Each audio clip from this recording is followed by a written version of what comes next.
तो अभी हमारे साथ मौजूद हैं शिवम कुमार, जिन्होंने फर्स्ट अटेम्प्ट में यूपीएससी का एग्ज़ाम क्लियर किया है। तो शिवम, सबसे पहले तो आपको ढेर सारी बधाइयाँ। Thank you ma'am.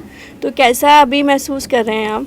मैम अच्छा लग रहा है कि selection final result ma'am list में सिलेक्शन है मैम, और घर वाले भी काफ़ी खुश हैं मैम। तो जब रिज़ल्ट आया था तो उस टाइम पे मतलब सबसे पहले किसको बताया, उस वक्त क्या फीलिंग रही? मैम रिजल्ट आया था तो मैंने पहले अपने मदर को बताया था, क्योंकि वो किचन में काम कर रही थी। जब भी मैंने बता दिया था कि रिजल्ट सिलेक्टेड हो गया हूँ डिप्टी एसपी के लिए, तो काफ़ी खुश हुई।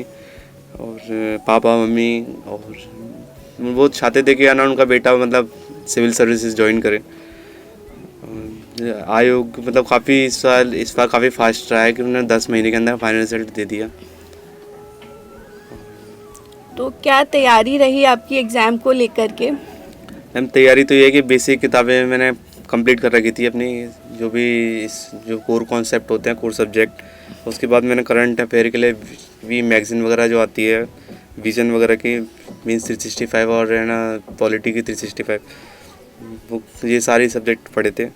और मैम घटना चक्री की जो करंट अफेयर की आती है वो भी पढ़ी थी मैम। और न्यूज़पेपर मैं पढ़ता था डेली, तो उससे मेरे कॉन्सेप्ट क्लियर रहते थे मैम कि हाँ, क्योंकि न्यूज़पेपर पढ़ लिया फिर मैगज़ीन में आ गया तो मतलब ब्रॉड मतलब कॉन्सेप्ट क्लियर हो जाता था बिल्कुल। मतलब हम कह सकते हैं कि हमारे बेसिक कॉन्सेप्ट जो हैं वो हमेशा क्लियर रहने चाहिए इस हाँ मैम। एग्ज़ाम्स को क्लियर करने के यस लिए। मैम। तो कितने घंटे आप डेली पढ़ाई किया करते थे मैम कोचिंग के डेली अलावा? का तो मैम शेड्यूल ये है कि 8 घंटे तो मिनिमम पढ़ने ही है। और वैसे मैम ये है पढ़ना ही काम था मैम, पढ़ाई लिखाई मैम की 8-10 घंटे में डेली पढ़ना था मैम की। रूटीन में डिसिप्लिन होना चाहिए कि पढ़ाई में, मतलब डिसिप्लिन के आज हम 1 घंटा पढ़ लिए कल 2 घंटे, ऐसा नहीं। मतलब रूटीन या तो हमें 6 घंटे पढ़ने हैं तो डेली 6 घंटे पढ़ने पड़ेंगे। और जैसे रूटीन में नहीं रहते सब्जेक्ट भी हमारे कमांड रहती है, हम डेली पढ़ेंगे उन्हें डेली रिवाइज करेंगे। तो शिवम, अगर हम बात करें शुरुआत की, तो जब आपने ये सोचा कि आपको यूपीएससी की तैयारी करनी है तो किस तरीके से शुरुआत की आपने? मैंने क्या बोलते हैं 1 साल तो मैंने क्या बोलते हैं एनसीईआरटी पे ही फोकस करा था, जो सर की गाइडेंस रही थी, अमित सर की गाइडेंस, और centre for ambition and yes mentor, उसमें एनसीईआरटी की उसमें काफ़ी मैंने क्लासेस वगैरह ली थी।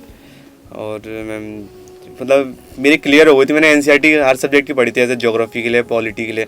पॉलिटी के कोर कॉन्सेप्ट थे वो 6 से लेके 6 की, और मैम क्या बोलते हैं 11th एंड 12th की जो पॉलिटी की हैं वो सारी कंप्लीट कर ली थी, पॉलिटी की, ज्योग्राफी की, इकोनॉमिक्स की। तो मैम ब्रॉड कॉन्सेप्ट क्लियर हो गए थे मैम सर की गाइडेंस से, और जो मैंने क्लासेस ली थी एनसीईआरटी की।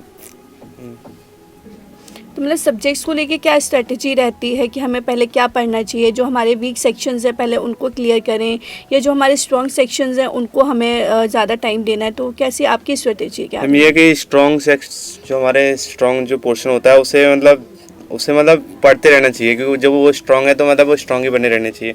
और जो वीक है मैम उन पे थोड़ा सा ये है कि ध्यान दे लो कि वो वीक है, उन्हें भी थोड़ा सा ओवरकम करा जाए, वीकनेस क्या क्या आ रही है हमारी।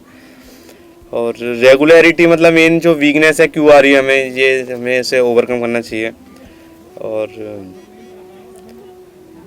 ये मैम कि है ना रेगुलरिटी मेंटेन करनी चाहिए, क्योंकि चाहे वीक स्ट्रॉन्ग सब्जेक्ट तो है ही, और वीक को भी हमें स्ट्रॉन्ग बनाना है, क्योंकि सिलेक्शन तो वीक स्ट्रॉन्ग जब मिल जाएंगे, मतलब मॉडरेट हो जाएंगे दोनों ही, जब जाके होता है सिलेक्शन। अपना कुछ इंटरव्यू के टाइम का कुछ एक्सपीरियंस शेयर कीजिए। इंटरव्यू कैसा रहा, क्या क्वेश्चंस थे? मैम इंटरव्यू मेरा सविता अग्रवाल मैम के बोर्ड में था।